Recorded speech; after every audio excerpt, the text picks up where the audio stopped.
अस्सलाम वालेकुम जी, मैं हिदायत सायर और कश्मीर जन्नत नज़ीर में दाखिल होते ही पहला पड़ाव जो था वो बैठक बलोच पे था।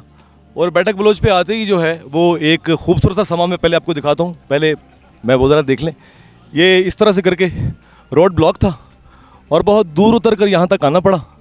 तो जब वजह पूछी तो मालूम ये हुआ कि पाकिस्तान की शहर आज़ाद कश्मीर जो है उसके अवाम आटे के लिए बहुत परेशान है, आटा नहीं मुयस्सर। सो उसके लिए लोग हड़ताल करके बैठे। ना तो यहाँ कोई टायर जला, ना यहाँ कोई गोली चली, ना किसी का सर फूटा, ना कुछ हुआ, लेकिन फिर भी ये लोग पुरअमन तरीके से यहाँ बैठे हुए हैं और चाहते हैं कि इनकी बात उन लोगों तक पहुँचे जो इक़्तिदार में बैठे हुए हैं, जो असर रसूख रखते हैं, जो इन लोगों के मसाइल हल कर सकते हैं। बिल्कुल जी।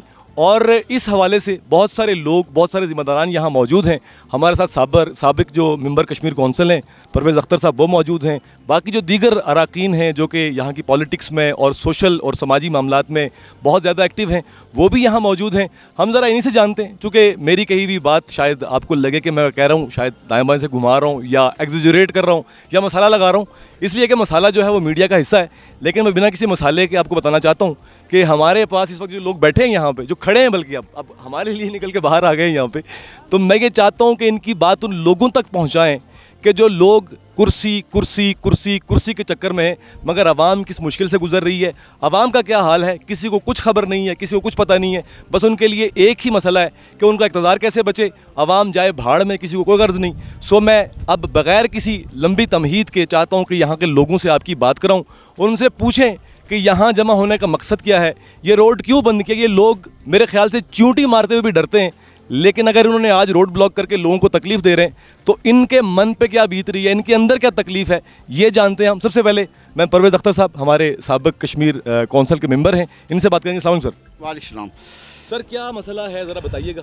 ये है कि हमारे आज़ाद कश्मीर में कोई आम तो आटे का बुरा था, लेकिन वो कुछ किसी लिहाज से वाल हो गया है। लेकिन ये हमारा ये दो डिपो है कि बैठक अवानाबाद डिपो और बेसारी डिपो है, इसमें जो अप्रूव एलोकेशन है, जो ड्यू एलोकेशन है, उस एलोकेशन से भी कम हमें आटा मिल रहा है। अब लोग जो है, चूँकि यहाँ कोई पैदा नहीं होता, कोई गंद पैदा नहीं होती, कोई और मकई पैदा नहीं होती, तो यही है जो पाकिस्तान से राशन आता है वही, और वो उसमें हुकूमत हमें सब्सिडी भी देती है। अब पाकिस्तान से प्राइवेट आटा इसलिए नहीं आता क्योंकि हमें यहाँ सस्ता आटा मिलता है। अब उस सस्ते आटे से भी हमें महरूम कर दिया गया है।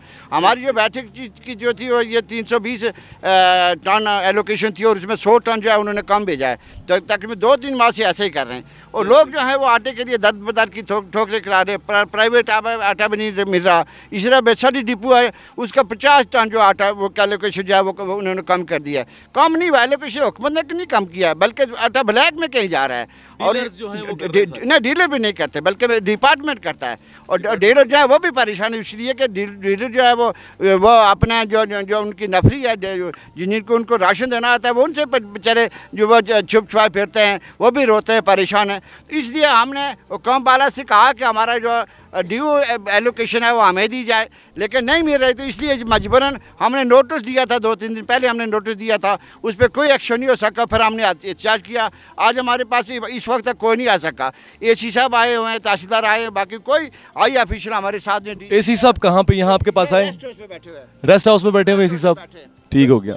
किसी ने हमसे रब्ता नहीं किया, जिस वजह से हमने बैठे। और अगर ये कुछ ना हुआ, अगर हमारा कोई मामला हल ना हो सका, तो ये हड़ताल जो आज तक थी कि वो आए, हम उनसे मुज़ाकरात करें, कुछ मामला हल हो। तो अगर ना हो सका तो ये इसको हम लंबा भी कर सकते हैं और इसको हम भूख हड़ताल तक भी ले सकते हैं। तो इसलिए जो है हमारे साथ बहुत बड़ी ज्यादती है। तो जो सूरत हाल आप बता रहे हैं तो भूख हड़ताल तो ऑटोमेटिकली करनी पड़ेगी, करनी पड़ेगी इंशाल्लाह। और ये ऐसे ही हालात हैं। तो आप अंदाज़ा करें कि महकमा खुराक जो उनकी इतनी बेइज्जती कि कोई आदमी हमारे पास आता कि इंस्पेक्टर तक हमारे पास यहाँ इस वक्त नहीं है। तो हम तो कहते हैं कि सेक्रेटरी रब्ता करे, DG रब्ता करे, चूँकि आज़ाद कश्मीर कैबिनेट जो वज़ीर खुराक नहीं है, तो फिर ज़ाहिर है उसमें से डायरेक्टर और सेक्रेटरी जो है वो ज़्यादा हैं। उसमें हमारे DC साहब जो हैं, उनसे भी हमने गुजारिश की कि वो आएँ, वो उनको बुलाएँ और उनकी मौजूदगी में जो मामला तय हो। मुझे यकीन है कि DC साहब उस पर इम्प्लीमेंट इसलिए करवाएंगे कि हमारा DC जो अच्छा आदमी है। आटे के इशू के हवाले से ये है कि आज हम जिस मकसद के लिए बैठे हुए हैं वो आटे का एक जेन्युइन प्रॉब्लम है। इसमें इंतहाई जो है ना वो इशू इसलिए तूल पकड़ गया है कि यहाँ पे टोटली अनप्रोफेशनलिज्म है, कोई किसी को जो है ना वो सीरियस नहीं लेता। हमने जो है ना वो बारखा जो है ना वो अरबाब इख्तियार को बताने की कोशिश की है कि हमारे पास ये क्राइसिस चल रहा है, लोग फाका कशी कर रहे हैं, लोग जो है ना वो सब्सिडाइज आटा लेने की कोशिश में है लेकिन उनको मिल नहीं रहा, उन तक पहुँच नहीं रहा। माफियाज़ बैठे हुए हैं, माफियाज़ इस आटे को ब्लैक कर रहे हैं। वो ब्लैक आटा जो है ना वो मार्केट्स में दस्तियाब है लेकिन महंगे दामों दस्तियाब है। इसके लिए जो फूड के जो इंस्पेक्टर्स हैं, जो फूड वाले हैं, DFC साहब हैं, हमने उनके साथ बारहा कोशिश की कि आप इस मसले को हल करें लेकिन किसी ने इसके ऊपर तवज्जो ना दी। आज हम जो है ना वो पुरअमन तौर पर इस स्टेज पर, इस रास्त इक़दाम पर इसलिए आए हैं कि हमारी कोई बात, कोई सुनवाई नहीं है। और यहाँ पर लोग, मैं आवाम का नुमाइंदा हूँ, 6 से 8 घंटे में लोगों के आटे के मसाइल सुनता हूँ बैठ के। ये मेरा काम नहीं है, this is not my profession. ये प्रोफेशन है तो DFC का है, ये प्रोफेशन है तो फूड इंस्पेक्टर का है। उनको चाहिए कि इस मामले को सीरियस लें और इसको अरबाब इख्तियार जहाँ से वो ला सकते हैं, अथॉरिटी जिनके पास है, वो हमें आकर बताएं कि आपकी जो 100 टन की एलोकेशन हम काट रहे हैं, ये किस वजह से काट रहे हैं, कहाँ पर जा रहा है, ये इसकी वजह कहाँ पर जा रहा है। आवाम जो है ना वो फाकों पर आ गए। इस मामले को जेन्युइनली तौर पर इनको एड्रेस करना चाहिए। और ये जो कुर्सियों पर बैठ के इस वक्त जो है ना वो मज़े ले रहे हैं, उनको चाहिए कि हमारे साथ यहाँ पे धूप में सुबह से लोग बैठे हुए थे, अभी इन्होंने ये टेंट लगाया है, इस टेंट के नीचे लोग बैठे हुए हैं। अगर आज हमारी सुनवाई होती है 2 दिन में होती है, 4 दिन में, अदरवाइज हम पूरे कश्मीर के लिए जो है ना इसको। अच्छा, मैंने ये सुना है कि AC साहब यहाँ पर मौजूद हैं, बाकी लोग भी थे, कोई आया आपके पास, किसी ने बात की आपसे? जी, तहसीलदार साहब आए हैं, तहसीलदार साहब सुबह आए थे हमारे पास। उन्होंने, इससे पहले भी एक दफ़ा वो आए हैं लेकिन उन्होंने जो है ना वो इसको अगर कहें कि सुल्लू गुल्लू करने की कोशिश की है। उन्होंने कहा है कि जी DFC ने कहा है कि 1 आध ट्रक हम भिजवा देते हैं। अभी मैंने आकर लोगों से पूछा है कि अगर आपको 1 ट्रक मिलता है तो क्या आप इस पे एग्री हैं? तो लोगों ने कहा जो हमारा हिस्सा है हमें पूरा मिलना चाहिए। 1 ट्रक। अच्छा, AC साहब भी मैंने सुना है वो आई यहाँ पे, वो कहाँ पे हैं? रेस्ट हाउस में क्या कर रहे हैं? रेस्ट हाउस में बैठे हुए हैं, वो देखते हैं कि क्या हालात हैं। ऊपर कहीं से रब्ता किया, वहाँ से कोई आएगा शायद उनसे रब्ते में।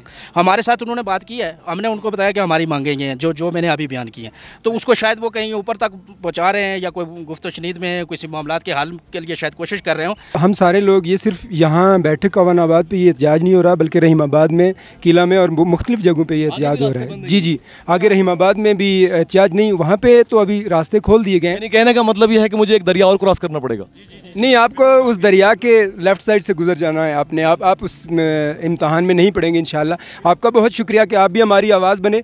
बेसिकली यहाँ का गरीब आदमी दिहाड़ी लगाता है, पैसे हाथ में पकड़ पर के दर दर की ठोकरें खा रहा है कि उसे बच्चों के लिए आटा मिले। तो ये बेहिस्सी का आप अंदाज़ा कर लें यहाँ से कि उन लोगों के कान तक जूं तक नहीं रेंग रही कि उनको इन गरीबों का एहसास तक नहीं है। अगर यानी यहाँ का अलमिया ये है कि हमारे गरीब बच्चों के खाने के लिए 1-2 वक्त की रोटी के लिए परेशान है, पैसे हाथ में पकड़ के भी। तो ये रहीमाबाद यानी एलोकेशन तो अलग बात है, पिछले दिनों 2 जो लोड हैं वो रहीमाबाद के मिस कर दिए गए हैं, भेजे ही नहीं है इन्होंने, तो वो लोग बेचारे क्या खाएं। तो इसलिए हम अरबाब इख्तियार से मुतालबा यही करते हैं, पुरजोर मुतालबा ये करते हैं कि आएँ, आपके घर अगर आटा है तो आपको परेशानी नहीं है, लेकिन इन गरीबों के बारे में सोचें जिनके घर नहीं है। आप खुदारा इनका एहसास करें, आएँ, बात करें हमसे। हम पुरअमन लोग हैं, पुरअमन ही रहेंगे, लेकिन खुदारा हमारे इस सब्र को आजमाश में न डालें, सब्र में इस आजमाश में न डालें। आपका बहुत शुक्रिया कि आप हमारी आवाज़। ख़वातीन हज़रात, बिल्कुल मैं सब मौजूद हूँ अवानाबाद बैठक पे, और मैं जो है कमांडर करीम नाम है मेरा। ये फूड डिपार्टमेंट की बेहिस्सी का इंतहा है। सही। यानी बुनियादी ज़रूरत जो आटा है वो अगर लोगों को मुहैया नहीं हो रहा है, आप खुद सोच सकते हैं, बेहिस्सी है ना। ये फूड जो सेक्रेटरी है उसको भी सब कुछ पता है।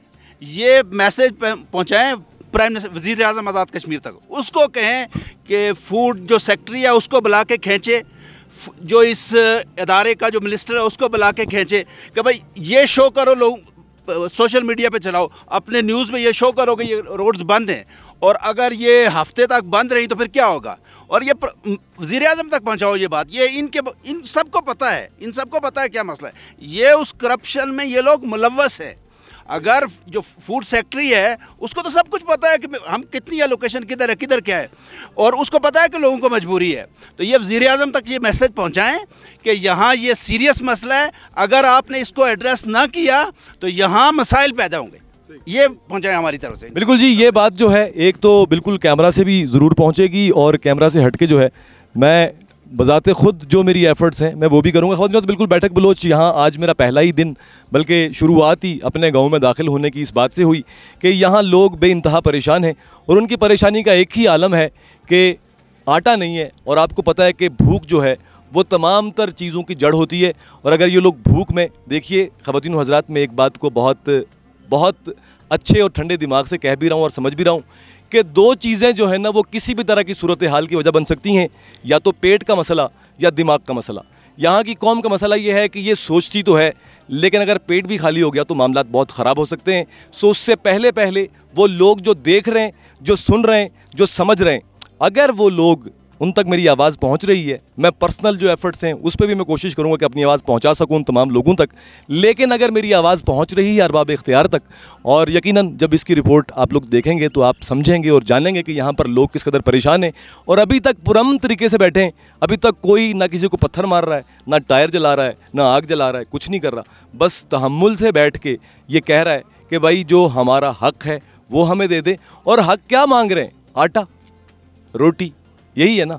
तो इससे ज़्यादा मेरे ख्याल से लम्हा फ़िक्रिया नहीं हो सकता कि तमाम लोगों के होते हुए, ये सारा कुछ होते हुए, तमाम तर इक़्तिदार की जंग होते हुए, ये लोग अपने पेट की जंग लड़ रहे हैं यहाँ पर। और मैं ये समझता हूँ कि भूख की जंग सबसे ख़तरनाक जंग होती है। सो हिदायत साहिर को इजाज़त दीजिए, मैं मज़ीद गाहे बगाहे आप लोगों से जुड़ा रहूँगा और पहुँचाता रहूँगा लम्हा लम्हा आप तक तमाम ख़बरें। अपना बेहद ख्याल रखिए, मिलते हैं किसी और रिपोर्ट में। अल्लाह हाफ़िज़।